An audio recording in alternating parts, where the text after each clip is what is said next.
They both complete each other. And here is your main part and main secret to be a successful forex trader. You have to coordinate the strategy along with the money management. And now at this point, it's all up to you how to handle both of the strategy and money management by yourself. The biggest mistake you can do is trying to copy someone else rather than being yourself.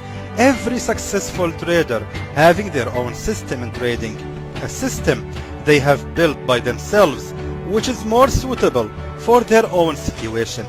Choosing the right money management system is totally up to you only, because you know better how much your income, and you know how much you can invest, and you know better how much you can risk per trade, and most importantly, you know better if you can recover the losses or not.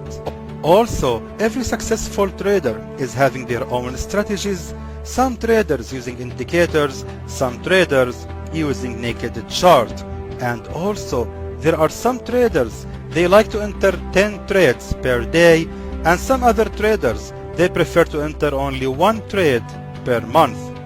So it's really up to every trader to pick what system they are really comfortable with, as long as it does work for them and they are making profits using the system.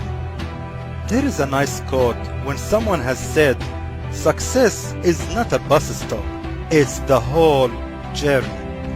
Using a strategy is never the secret of being a successful trader. It's about how you handle your money management. It's about how you handle the losses and how you handle the profits as well.